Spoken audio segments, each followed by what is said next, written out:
महाभागवत देवी पुराण 31वां अध्याय। कुमार कार्तिकेय का तारकासुर के विनाश के लिए ससैन्य उद्यत होना, ब्रह्मा जी के द्वारा उन्हें वाहन के रूप में मयूर तथा अमोघ शक्ति प्रदान करना, कार्तिकेय को देवसेना का सेनापति प्राप्त होना।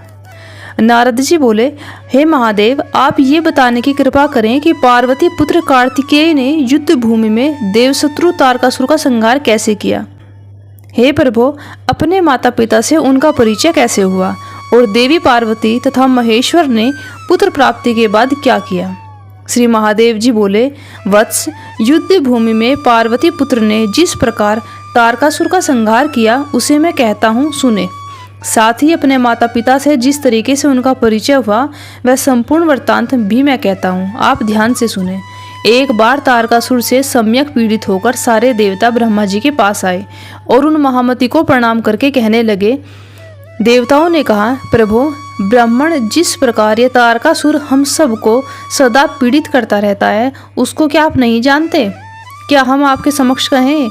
इस समय उसके संहार के लिए आप महादेव पुत्र महाबली महान देव कार्तिकेय को शीघ्र ही रणभूमि में भेजिए। श्री महादेव जी बोले, उनकी ये बात सुनकर लोक पितामह ब्रह्मा जी ने सभी देवताओं के सामने कार्तिकेय से कहा, शिवात्मज, आप सभी लोगों के रक्षक हैं। तात, इस समय तारक दैत्य को मारकर देवताओं की रक्षा करें। तारकासुर के सताए ये देवगण आपका आश्रय लेकर उद्धार प्राप्त करें। तब देवताओं के आगे स्थित महाबलशाली कार्तिकेय जी ने स्निग्ध गंभीर वाणी में उन ब्रह्मा जी से कहा, मैं उस दुष्ट और दुर्धर्ष दैत्यराज तारकासुर का युद्ध में संहार करूंगा।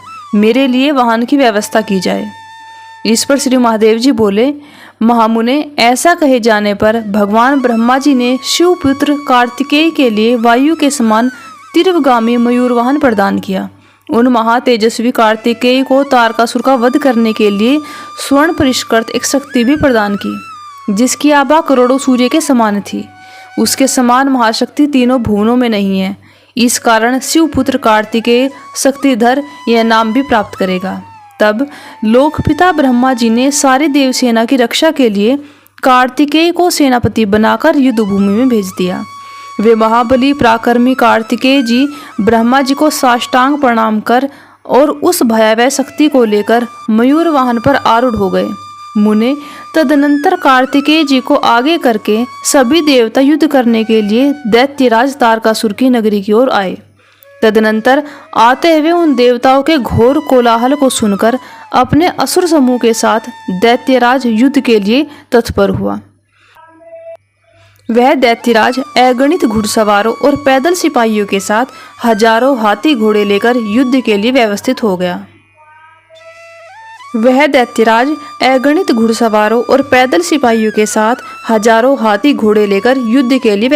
गया। श्रेष्ठ मयूर वाहन पर आरूढ़, हाथ में चमकती शक्ति धारण किए और सभी देवताओं से घिरे सेनानी कार्तिकेय को आता देखकर तारकासुर भी स्वर्ण मंडित रथ पर आरूढ़ होकर निकल पड़ा।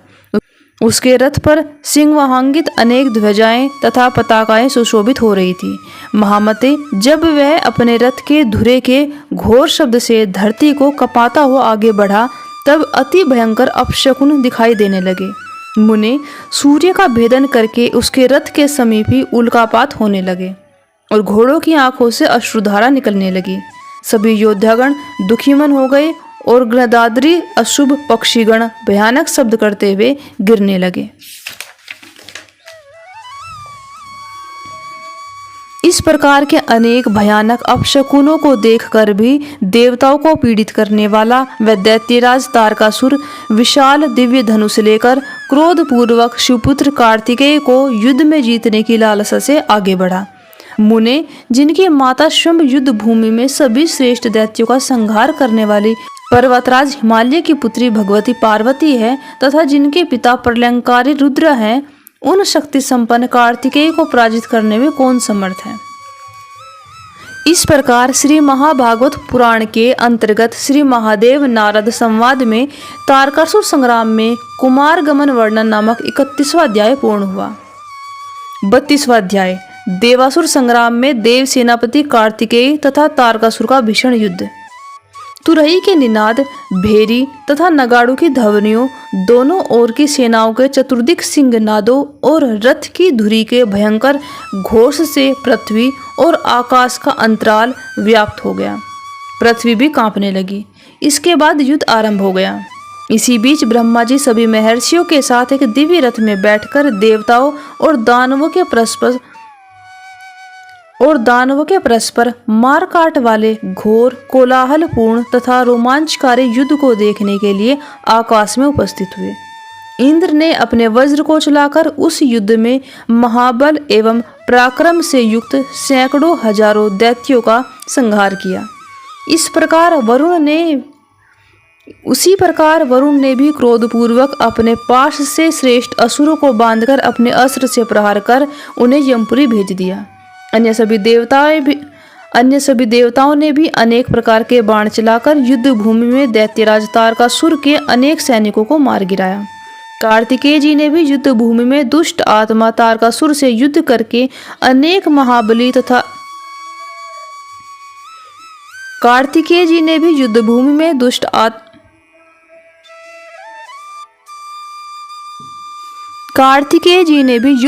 में दुष्ट आत्मा तारकासुर से युद्ध करके अनेक महाबली और पराक्रमी दैत्यों का संहार किया। इस प्रकार देवताओं के शस्त्रों के प्रहार से असुरगण तारकासुर के समीप प्राण छोड़ने लगे। वहां की युद्ध भूमि मरे हुए असुरों, उनके हाथी, घोड़ों और टूटे हुए रथों से भरकर अगम्या हो गई। मुनिवर, तदनंतर मारे गए दैत्य समूहों के रक्त से दोनों सेनाओं के बीच एक भयानक नदी बहने लगी। नारद जी, इस प्रकार अपनी सेना के नष्ट होने पर दैत्य श्रेष्ठ तारकासुर ने सेनापति कार्तिकेय के साथ भयानक युद्ध किया। उसने युद्ध में सैकड़ों हजारों शस्त्रों से कार्तिकेय जी पर प्रहार किया, जिन्हें गौरीपुत्र ने हंसते हुए काट डाला। उसी प्रकार उस युद्ध में देव सेनापति कार्तिकेय के चलाए सैकड़ों हजारों दिव्य अस्त्रों को तारकासुर ने भी काट डाला। इसी प्रकार बाण समूहों के द्वारा परस्पर प्रहार करते हुए दोनों के युद्धों को देखकर देवता और किन्नर अत्यंत आश्चर्यचकित हो गए।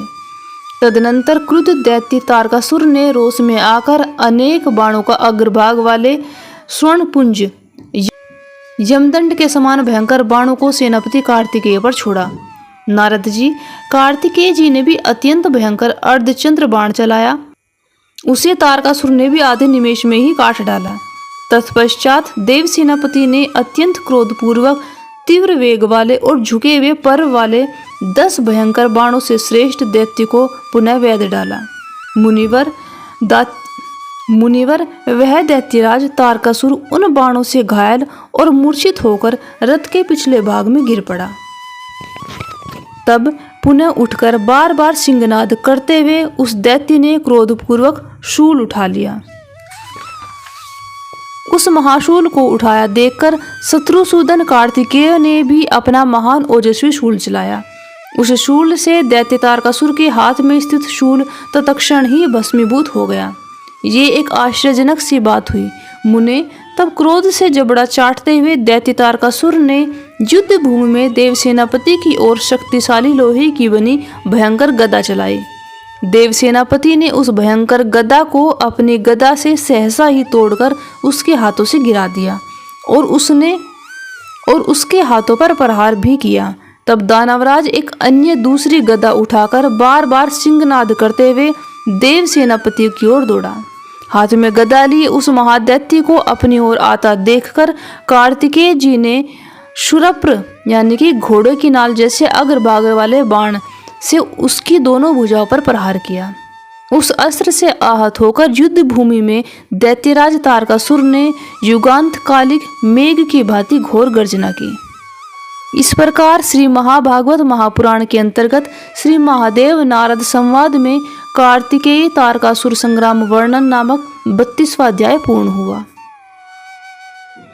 33वां अध्याय कार्तिकेय जी के द्वारा तारकासुर का वध और देव सेना में हर्षोल्लास। श्री महादेव जी बोले, तदनंतर युद्ध भूमि में भयानक गर्जना करते हुए कार्तिकेय जी ने दैत्यराज तारकासुर पर जमदंड के समान भयंकर बाणों से प्रहार किया। तत्पश्चात क्रोध से उन्मत्त हुए तारकासुर ने अपनी रत्न जड़ित भयंकर शक्ति लेकर देव सेनापति के ऊपर चलाई। देवताओं के लिए असहनीय उस शक्ति को आती देखकर देवगण भय से मोहित होकर कांपने लगे। ब्रह्मा जी दिव्य महर्षियों के साथ स्वस्ति वाचन करने लगे। पार्वती पुत्र देव सेनानी कार्तिकेय जी ने हंसते हुए सबके देखते देखते अपनी शक्ति से उस शक्ति को भस्मसात कर दिया। तब देवगण अत्यंत प्रसन्न होकर कार्तिकेय जी के ऊपर पुष्प वृष्टि करने लगे। ब्रह्मा जी ने बार बार उनकी प्रशंसा की। सिद्ध गंधर्वगण महादेव पुत्र कार्तिकेय के पराक्रम को देखकर अत्यंत विस्मित हुए। नारद जी तब दैत्यराज तारकासुर ने अत्यंत क्रोधपूर्वक शीघ्र ही धनुष उठाकर युद्ध में दुर्जय स्कंद के ऊपर घनघोर सर्ववृष्टि करके उन्हें ढक दिया और उनके वाहन मयूर पर भी प्रहार किया। मुनिश्रेष्ठ, तदनंतर शिवपुत्र कार्तिकेय जी ने भी बाणों के उस जाल को काट दिया और वे करोड़ों सूर्यों के समान प्रभा से सुशोभित होने लगे। इसी बीच वृत्रासुर का संहार करने वाले इंद्र भी दूसरे बड़े बड़े राक्षसों को मारकर पार्वती पुत्र कार्तिकेय के निकट आए। उस युद्ध भूमि में मरकतमणि के विशाल पर्वत के समान अपने चित्र विचित्र वर्ण वाले मयूर वाहन पर स्थित पार्वती पुत्र कार्तिकेय तथा ऐरावत नाम के गजराज पर स्थित इंद्र अत्यंत सुशोभित हुए। मुनिवर नारद उन दोनों को युद्ध भूमि में सन्नद्ध देखकर भयंकर पराक्रमी तारकासुर ने कुमार कार्तिकेय और इंद्र दोनों पर बाणों की वर्षा करते हुए प्रहार किया। उस घोर संग्राम में तारकासुर के उस सरजाल को काटकर महाबली कुमार और इंद्र सिंहनाद करने लगे। उन्होंने अनेक प्रकार के भयंकर शस्त्रों से तारकासुर पर प्रहार किया। नारद जी, इंद्र ने उस दैत्य की ओर वेगपूर्वक अपना वज्र चलाया, किंतु इसके वक्ष स्थल से टकराकर आधे क्षण में ही उसके सैकड़ों टुकड़े हो गए। तब क्रोध से लाल आंखें किए हुए दैत्यराज ने तलवार उठाकर कार्तिकेय को छोड़कर देवराज इंद्र की ओर धावा किया। तदनंतर पार्वती पुत्र भगवान कार्तिकेय ने क्रोधित होकर अपने वाहन मयूर को उस ओर मोड़ते हुए तलवार लिए उसके हाथ को क्षण मात्र में काट डाला। तब दैत्यराज तारकासुर दाएं हाथ में भयंकर परिघ लेकर अत्यंत क्रोधपूर्वक देव सेनापति की ओर दौड़ा। ब्रह्मा जी की दी हुई अत्यंत भयंकर उस शक्ति को लेकर रणभूमि में कार्तिकेय जी ने अपनी ओर आते हुए दैत्यराज तारकासुर पर प्रहार किया। उस शक्ति के द्वारा भेदे जाने से नीलाचल पर्वत के समान महाबली व दैत्यराज धरणी को कोलाहल पूर्ण करता हुआ भूमि पर गिर पड़ा। उस भयंकर दैत्य के मारे जाने से देवता, गंधर्व, किन्नरगणों को महान हर्ष प्राप्त हुआ। सभी दिशाएं प्रकाश से भर गई, सूर्य सतेज हो गए और संसार सुव्यवस्थित हो गया। इस प्रकार श्री महाभागवत महापुराण के अंतर्गत श्री महादेव नारद संवाद में तारकासुर वध नामक 33वां अध्याय पूर्ण हुआ। जय माता दी।